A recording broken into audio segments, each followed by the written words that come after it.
దేవుడి సన్నిధిలో ప్రేయర్ చేసుకున్నాను. ప్రభా ఏం చేయాలా అని. తర్వాత అందరు లంచ్కి పోయారు, కానీ నేను లంచ్కి పోలే, ఎందుకంటే మైండ్ బాగాలేదు, ప్రేయర్ ఆపేశారు.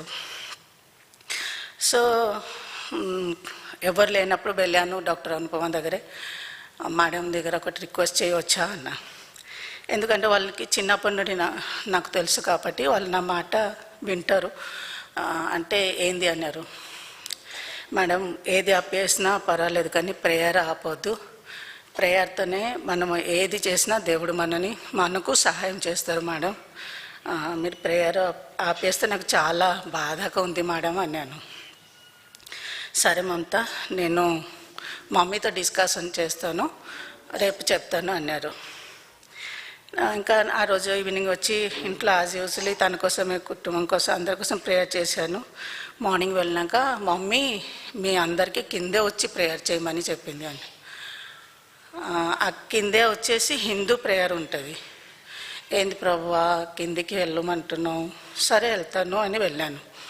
ఆ రోజు హిందూ ప్రేయర్ చేశారు. వాళ్ళు పాట ఒకటి ఉంటుంది పాడారు. నిలబడాము అందరూ, ఇక్కడే నిలబెట్టావు నువ్వు, ఏంది ప్రభువా, ఏంది నా పరిస్థితి అని మనసులో అనుకొని పైకి వచ్చేసాను. దెన్ నెక్స్ట్ డే పోయినాక మేడం అన్నారు, ఎవరైనా క్రిస్టియన్ ఉంటే క్రిస్టియన్ ప్రేయర్ చేయవచ్చు, ముస్లిం ఉంటే ముస్లిం ప్రేయర్ చేయవచ్చు అన్నారు. సో ఆ నెక్స్ట్ డే నేను వెళ్ళి ప్రేయర్ చేసుకున్నాను. దాని తర్వాత 2-3 డేస్ ప్రేయర్నే కంటిన్యూ అయింది. మళ్ళీ నేను ప్రేయర్ చేసుకున్నాను. నా ప్రేయర్ కాదు ప్రభా, నీ స్వరం వినిపించాలి. అందరు డాక్టర్స్ ఉంటారు, చాలామంది డాక్టర్స్ ఉంటారు, కొంచెం సీనియర్ స్టాఫ్స్ ఉంటారు వాళ్ళ మధ్యలో. సో ప్రభా నీ స్వరం వినిపించాలి, నా మాట కాదు నీ మాట వాళ్ళు వినాలి, నాకు ఎంత పెద్ద ప్లాట్ఫామ్ ఇచ్చినావు, నీకు వందనాలు చెప్పి ఇంకా చిన్న చిన్న వాక్యం స్టార్ట్ చేసింది. మేడం ప్రేయర్ కాదు మేడం, నేను కొంచెం బైబిల్ దేవుడు వాక్యం వినిపించాలనుకుంటున్నాను, మీరు ఏమనుకుంటున్నారు అంటే okay go head, but 2 to 3 line తప్ప ఎక్స్ట్రా నువ్వు చదవద్దు అన్నారు. సరే ఆ 2 లైన్ దేవుడు చిత్తం ఉంటే అది కార్యాలు జరుగుతాయని ప్రేయర్ చేసుకొని దెన్ స్టార్ట్ చేశాను చదవడం. నాకు తెలుగు చదవడానికి రాదు. సో నా కాలీగ్ స్వప్న హెల్ప్ తీసుకోదని నేను చెప్పేదాన్ని, తను చదివేది. అట్లా వెళ్తుంటే తర్వాత మేడం ఏమన్నారు, I can't understand what you're reading అన్నారు. సో ఏం చేయాలి, మళ్ళీ ప్రేయర్ చేసుకున్నాను. ప్రభా ఏం చేయాలి, మేడం ఏందో అర్థమవుతలేదు అంటున్నారు, మిగతా వాళ్ళు అందరికీ అర్థమవుతుంది, ఏం చేయాలని. దెన్ ఒక తాళంపు వచ్చింది, తెలుగు బైబిల్ ఇంగ్లీష్ బైబిల్ ఏ వర్డ్ అయితే చదువుతున్నామో అది హైలైట్ చేసి ఇంగ్లీష్ బైబిల్ మేడం చేతిలో పెట్టి తెలుగు బైబిల్ మేము చదువుకొని తర్వాత మేడంకు చదువుమని స్టార్ట్ చేసినాం. సో ఇటు స్వప్న తెలుగు, మేడం ఇంగ్లీష్. ఈ విధంగా దేవుడు మా పరిచయాన్ని అక్కడ బ్లెస్ చేశారు. అంతేకాదు ల్యాబ్లో మేము ప్రేయర్ చేస్తున్నాక సోనీ అనే ఒక అమ్మాయి ఉంది, వాళ్ళు కాజిన్, వాళ్ళకు బాబు పై నుండి 1st ఫ్లోర్ నుండి కింద కరెంట్ తగిలి పడిపోయాడు. ఆ రోజు మా డైలీ పోషన్ లోక నుండి ఉండే విధవరాలు తన కొడుకుకు తీసుకువెళ్తుంది మన ఉండే, ఏడుచుకుంటా వెళ్తుంది. దేవుడు అది చూసి దేవుడే ఆపి ఆ బాబుని లేపారు. సో ఈ వచనం ఉన్నప్పుడు ప్రేయర్ చేసిన బైబిల్ చదువుకుని ప్రేయర్ చేసినాక నేను చెప్పాను, ఎందుకంటే వాళ్ళ కజిన్కు హస్బెండ్ లేదు, నేను చూడు విధవరాలు ఆమె ఏం అనలేదు, ఆమె సైలెంట్ ఉంది, కానీ దేవుడే కార్యాలు చేశారు, ఖచ్చితంగా మీ బాబు బాగా అయిపోతారు. అప్పటికి 1 వీక్ ఆయన కోమాలో ఉన్నారు. సో ఈ విధంగా ఆ బాబు కొరకు ప్రేయర్ చేస్తుంటే దేవుడు ఆ బాబుకు సంపూర్ణంగా హీల్ ఇచ్చారు. బాబు కూడా మంచి అయిపోయాడు. తర్వాత వాళ్ళ ఇంకొక కజిన్కి యూట్రస్లో ప్రాబ్లం ఉండే, నేను అప్పుడు చెప్పాను, దేవుడు 12 సంవత్సరాల స్త్రీని ముట్టి బాగా చేసిన దేవుడు మీ కజిన్ కూడా బాగా చేస్తారు, కానీ అది చేయకముందే చిన్న సరుతో దేవుడి దగ్గర మన పాపం ఒప్పుకోవాలి, చిన్న టెస్ట్ మని ఆమెకు చెప్పమని చెప్పిన. సో ఆ విధంగా ఆమె టెస్ట్ మని చెప్పి ఆమెకు చెప్పాను, కజిన్కి చెప్పలేదు. ఆమె పోయి చెప్పింది, జీసస్ దగ్గర ప్రేయర్ చేస్తే తగ్గిపోతుంది, మా మేడం చెప్పారు అని. సో ఆ విధంగా దేవుడు సహాయం చేశారు, తను కూడా బాగైంది. తర్వాత మా ల్యాబ్లో ఎవరైతే ఇన్ఛార్జ్ సార్, ఆయన ఎప్పుడు నన్ను ఎక్కిరిస్తారు. నేను ఆ దారి నుండి పోతే వేరే వాళ్ళకి హల్లెలూయా స్తోత్రము మత్తు పిచ్చి ఏదేదో అంటారు, నేను ఎప్పుడు పట్టించుకోను. చాలాసార్లు ఏమంటారు, నేను నమ్మను, ఇది నమ్మను, అది నమ్మను, నేను నాస్తికుడు అంటారు. నేను ఎప్పుడు ఏమన్నాను, సార్ మీరు నమ్మవకండి, మీరు మారవకండి, మీరు వినవకండి, ఇట్లానే చెప్తాను, ఉల్టా చెప్తాను ఎప్పుడు ఆయనకు. కానీ దేవుడు దయలో అందరూ డాక్టర్స్ కిందే నిలబడాలి కదా, తను కూడా కింద వచ్చి నిలబడుతున్నారు అందరితో బట్టి. సో దేవుడు తన వాక్యం తనకు ప్రతిరోజు వినిపిస్తున్నారు. ఇంకా మొన్ననే నేను బైబిల్ స్టడీలో విన్నాను కదా, దేవుడు ఫస్ట్ అన్నీ సృష్టి చేశారు, తర్వాత జంతువులని సృష్టి చేశారు కదా.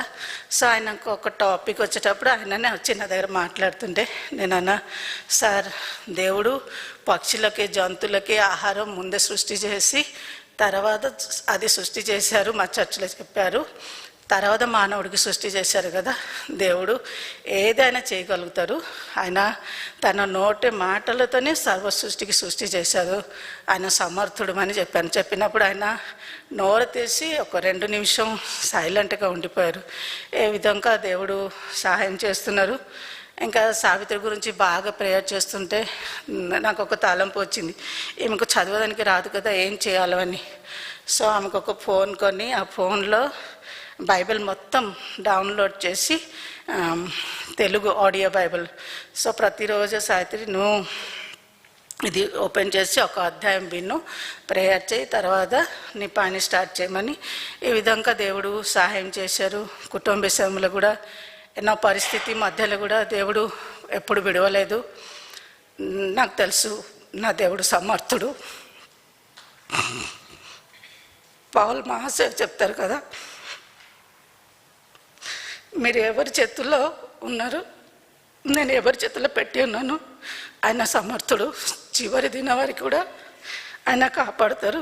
సో ఆ విధంగా నేను ప్రతిరోజు దేవుడి సన్నిధిలో ప్రేయర్ చేస్తాను, దేవా ఇది నా జీవితంలో జరగాలి. ఇంకా మా ఇన్స్టిట్యూట్లో ఇది జరిగేదానికి వ్యక్తిగతంగా ఎన్నో ఇయర్స్ ప్రేయర్, ఎన్నో ఇయర్స్. 2009లో నేను అన్నకు మా ఇన్స్టిట్యూట్లో ప్రతి ఒక్కరు పేరుతో లిస్ట్ ఇచ్చాను. నమ్ముతున్నాను అన్న ప్రేయరు దేవుడు దయ, దేవుడు సంకల్పం, మన అందరి ప్రేయరు, అందు నిమిత్తం దేవుడు ఆ ద్వారం తెరిచారు మనం నమ్ముతున్నాను. ప్లస్ నా హెల్త్ విషయంలో కూడా 72 అవర్స్ నాకు ఫీవర్ కంటిన్యూ ఉండే. అందరూ ఆ టైంలో హాస్పిటల్లో అడ్మిట్ అయ్యారు, కానీ నేను కేవలం ప్రేయర్ చేశాను, ప్రభువా ఇంత ఫీవర్ ఉంది, మెడిసిన్ తీసుకుంటే 10 నిమిషం తగ్గుతుంది, మళ్ళీ జ్వరం. కేవలం ప్రేయర్ ద్వారా, మెడిసిన్ ద్వారా దేవుడు హీల్ చేశారు. అంతేకాదు ఇంకా నిమోనియా కూడా వచ్చి ఉండే, అది కూడా దేవుడు హీల్ చేశారు. ప్రతి విషయంలో దేవుడు సహాయం చేశారు. దేవుడికి ఎంత వందనాలు. ఇంకా అన్నని, ఎల్డర్స్ని, మీ అందరికీ చాలా వందనాలు. నా కోసం ప్రేయర్ చేస్తున్నారు అని, నా కుటుంబం కోసమే, బిడ్డల కోసమే. ఏది ఏమైనా, ఏది ఉన్నా లేకపోయినా ఆ మహాదినం కొరకు నా కుటుంబం సిద్ధంగా ఉండేదానికి నేను మీకోసం, మీరు నా కోసమే, మనం అందరి కోసమే ప్రేయర్ చేసుకొని ఉండాలని నా ఒక ఆశ. Praise the lord.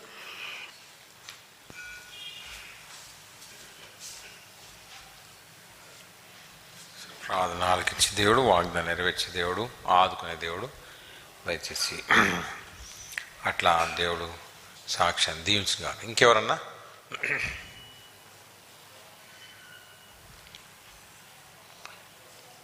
రండి. వాగ్దానాలు ఇచ్చి ప్రభు నెరవేర్స్తే 1-2 అంశాలు, మరి ఎక్కువ అయిపోయినాయి ఈసారి, కానీ కొన్ని 1-2 అంశాలు చెప్తే చాలు. 5-10 మినిట్స్ అట్లా క్లుప్తంగా, అంటే జస్ట్ ఒక ఎంకరేజ్మెంట్ లాగా. ఎవరున్నారు ఇంకా?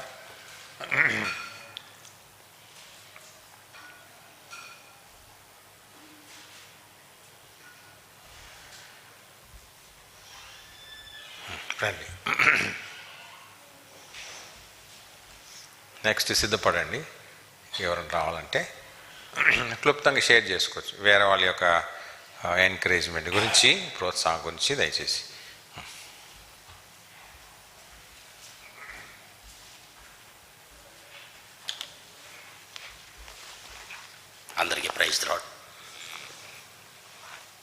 సంవత్సరం నా వాగ్దానము మొదటి దినవృత్తాంతములు 39.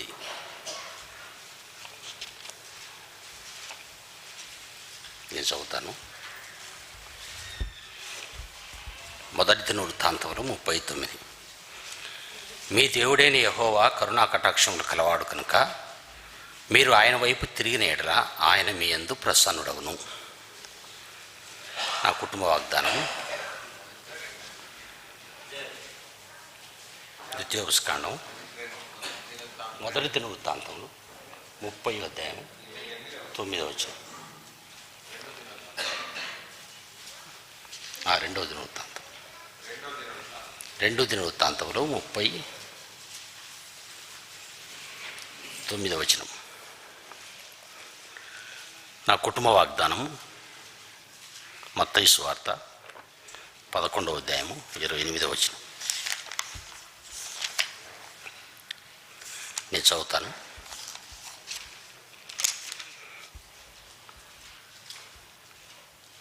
ప్రయాసపడి భారం మోసుకొనుచున్న సమస్తమైన జనులారా నా యొద్దకు రండి, నేను మీకు విశ్రాంతి కలగజేతును. ఫస్ట్ నా యొక్క వ్యక్తిగత వాగ్దానాన్ని నేను చూసుకున్నప్పుడు నేనెంతో కలవరపడ్డాను. నేను ఎందుకు కలవరపడ్డానంటే, నేను దేవునితోనే ఉంటున్నాను, దేవుడు కరుణా కటాక్షములు కలవాడు, ఆయన సన్నిధిలోకి నువ్వు వస్తే ఆయన నీకు ప్రసన్నుడవుతాడు అని చెప్పిన వాగ్దానానికి నేను ఇంకా దూరంగా ఉన్నానేమో, నేను దేవుని సన్నిధిలో లేనేమో అని ఎంతో బాధపడ్డాను. ఎంతో ప్రార్థన చేస్తూ వచ్చాను. నేను ప్రభువా, నేను ఇది ఏ విషయంలో తప్పిపోయాను, నేను మీ సన్నిధిలో నా మనస్ఫూర్తిగా రావట్లేదేమో, నేను ఈ వాక్యం చదవట్లేదేమో అని ఎంతో మనసులో కలవరపడ్డాను. అయితే దేవుడు నన్ను ఎంతగా ఆశీర్వదించాడంటే, ఆ వాగ్దానం ద్వారా రోజుకు 5-6 సార్లు ప్రార్థన చేసేవాడిని, వాక్యం చదువుకునేవాడిని. నేను ఉదయం లేచి డ్యూటీకి వెళ్తాను, 35 కిలోమీటర్లు. అయితే డ్యూటీకి వెళ్ళేటప్పుడల్లా ప్రార్థన చేసుకుని వాగ్దానాలు ఎత్తిపట్టుకొని, ఓ ప్రభువా నువ్వు నాకు సాయం చేయి, నేనైతే మానవత్తుని, నాలో ఏ మంచితనం కూడా లేదు, మీరు గొప్ప దేవుడు, మీరు నన్ను ప్రేమించిన దేవుడు అని చెప్పేసి నేను ప్రార్థన చేస్తూ కీర్తన 121, 7-8, కీర్తన 119, 105, కీర్తన 91, 11, 12,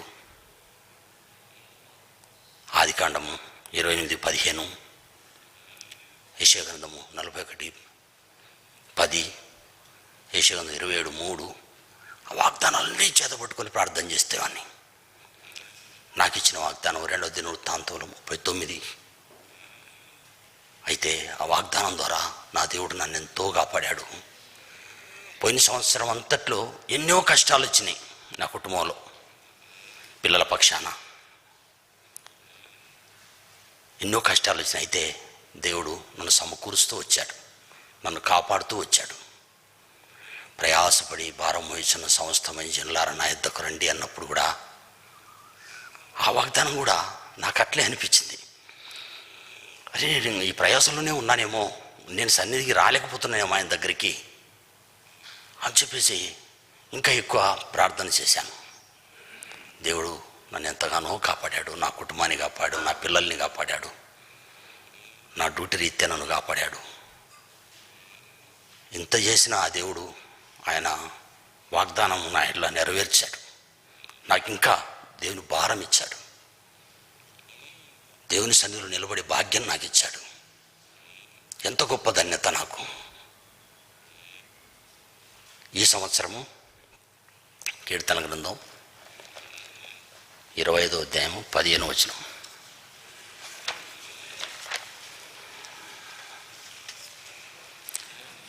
ఆయన నా పాదములను వలలో నుండి విడిపించును.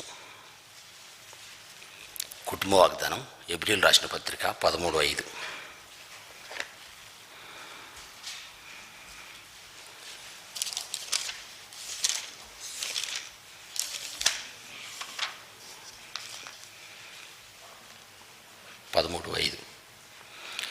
నిన్ను ఏమాత్రమును విడువను, నిన్ను ఎన్నడూనూ ఎడబాయను అని ఆయనే చెప్పాను కదా.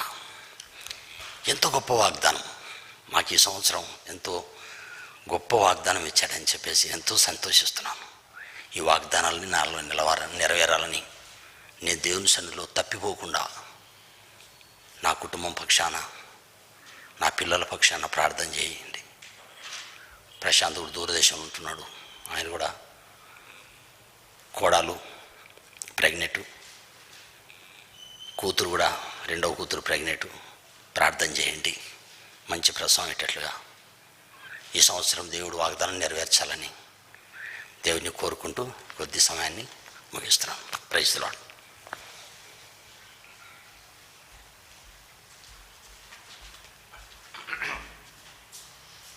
సాధారణంగా మత్తయి 11:28 దేనికి వాడుకుంటాం? సువార్త కదా. కానీ ఇది మంచి వార్త కదా. ఏంటి, వ్యక్తిగతంగా విశ్వాసులు కూడా అది పనికి వస్తుందని ఇందాక నేర్చుకున్నాం. ఏ భారం ఉన్నా కానీ ప్రభు సన్నిధిలో చేరాలని, ప్రభు సన్నిధిలో తీసుకురావాలని, అప్పుడు మనకు నెమ్మది.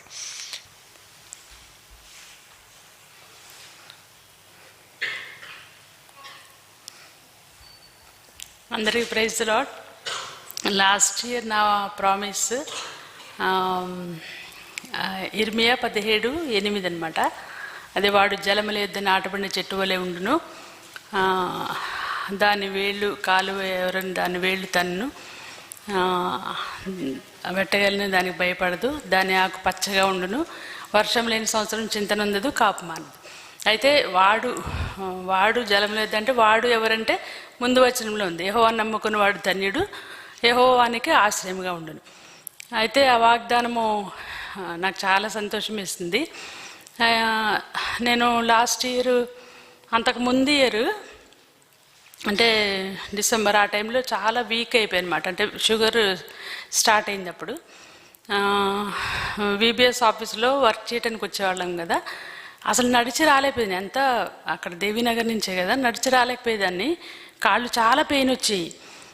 ఇంకా ఫిలిప్పో ఐజక్ కానీ వచ్చేవాళ్ళు అనమాట.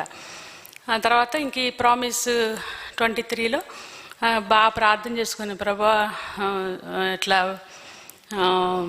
విబిఎస్ ఆఫీసులో ఎంత వర్క్ చెయ్యాలి, నాకు ఇష్టము అని. కానీ కూర్చోలేకపోయేదాన్ని, నడిచి రాలేకపోయేదాన్ని, ఎక్కువసేపు కూర్చోలేకపోయేదాన్ని. ఇంక ఈ ప్రామిస్ క్లెయిమ్ చేసుకుంటూ బాగా ప్రార్థన చేసుకుంది అనమాట. అయితే ఎట్లయిందంటే ఇంక అసలు స్టార్ట్ చేశాను, కొంచెం వీక్గానే ఉండేది. ఫిబ్రవరి 2nd వీక్లో స్టార్ట్ చేసాం వర్క్ లాస్ట్ ఇయర్, విబిఎస్ ఆఫీసులో వర్క్. అట్లనే ఇంకా మెల్లగా నడుచుకుంటూ వస్తున్నా.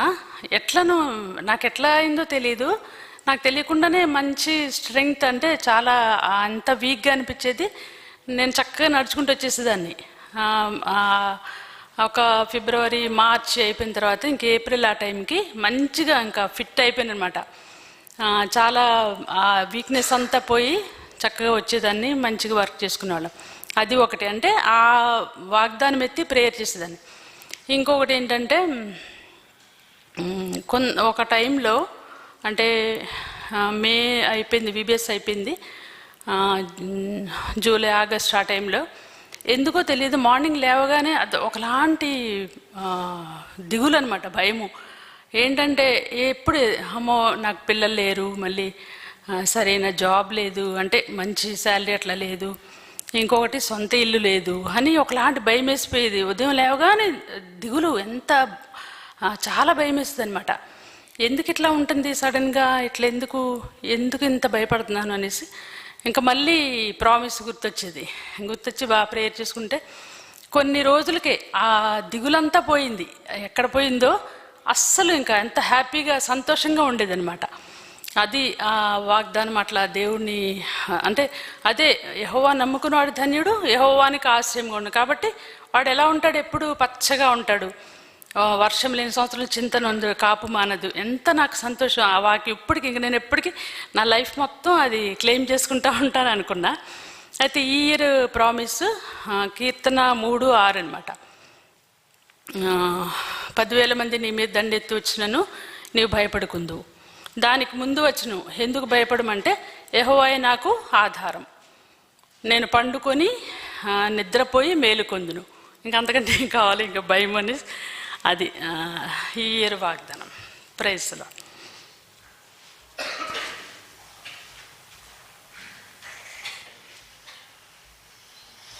వాగ్దానం నెరవేర్చడానికి దగ్గర ఒక సంవత్సరం పట్టవచ్చు కదా? పడుతుందా? పడిందా? పోయిన సంవత్సరం వచ్చిన వాగ్దానం ఈ సంవత్సరం కన్ఫర్మేషన్. నీకు మీరు ఏం భయం లేదు. నీకు కొన్నిసార్లు తీసుకొస్తాడు అపవాదం. ది బిగ్గెస్ట్ వెపన్ అంటే ఆయుధము అపవాదికి ఏంటంటే ఒకటేమో భయము, రెండోది నిరుత్సాహం. భయపడ్డామంటే క్షీణతనే, చాలా బలంగా అయిపోతాం. రెండోది ఏంటంటే నిరుత్సాహం, ఇంక ఏ ఆదాయం లేదు, ఏ ఆధారం లేదు, ఎలాంటి సపోర్ట్ లేదు అనేది ఒక వచ్చిందంటే మాత్రము మనిషి చాలా వీక్ అయిపోతాడు. మీకు అది మెంటల్ యాగనీ, అదొకటి. దానికి వీక్నెస్ కాదు, అది మెంటల్ యాగనీగా బలహీనంగా అయిపోతాడు. కానీ అవన్నిటికీ జయం ఏంటంటే వాగ్దానమే. ప్రభా నువ్వు చెప్పింది చేస్తావు, నమ్ముతున్నాను, బయటపడాలా. సరేనా?